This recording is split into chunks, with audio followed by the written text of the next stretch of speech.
The Assembly will now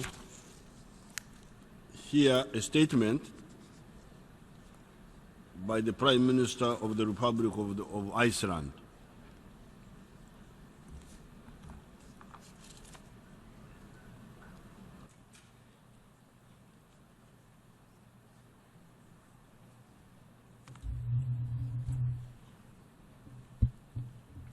Honourable President, Your Excellencies, ladies and gentlemen.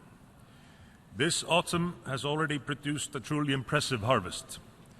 The 2030 Agenda and the Addis Ababa Action Agenda alone amount to a bumper crop, and I'm optimistic that we will see an excellent result from COP21.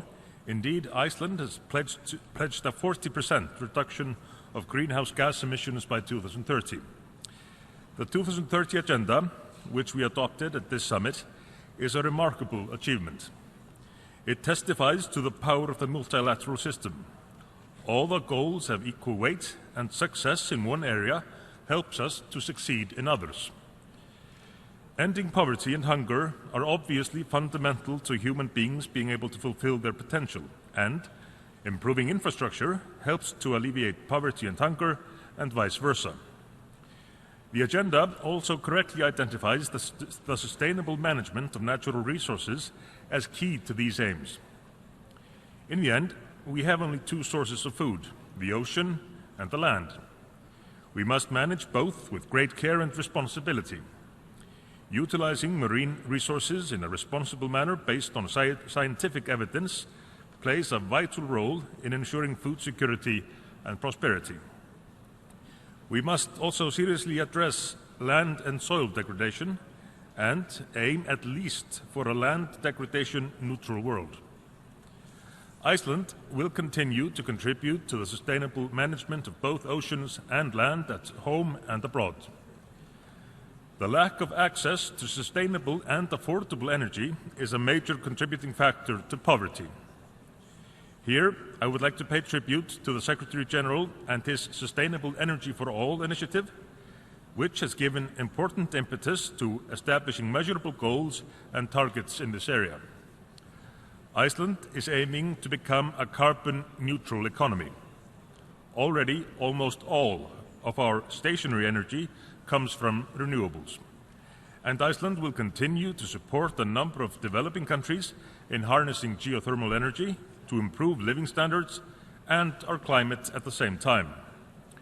Mr. President, through the tragic experiences of many seeking a better life or safety from conflict, we have become keenly aware in recent months of the nexus between security, development, and human rights. It is important that the agenda addresses specifically the multidimensional reality of migration and the need for international cooperation to ensure it is safe and orderly. It is also important that the particular burden borne by communities hosting refugees is recognized. The SDGs are a major challenge and will require the commitment and energy of all countries and all people. Therefore, Iceland is particularly gratified that we were all able to agree on an approach to achieving gender equality and the empowerment of women and girls for achieving the goals that we have set ourselves. We also recognize the role that men and boys must play in eliminating discrimination and violence against women and girls. One campaign in support of this, which has already proven effective, is UN Women's He for Her campaign, which I am proud to say Icelandic men have supported in large numbers. I urge all men and boys to join the battle for equality. At this summit, we are collectively committing to a number of reforms for women and girls in order to achieve equality by 2030. Iceland will continue to provide much-needed funding for the issue of gender equality. The Icelandic Parliament has agreed a huge increase in funding for issues of equality for the next 5 years. At least half of those funds will go to supporting equality measures internationally.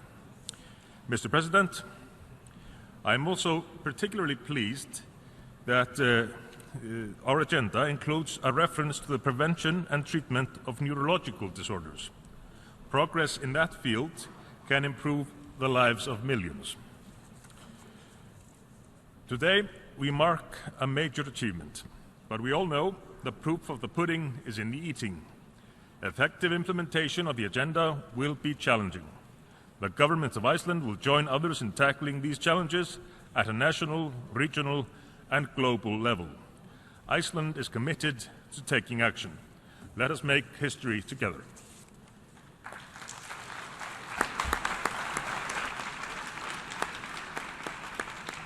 I thank the Prime Minister of Iceland for his statement and for keeping time.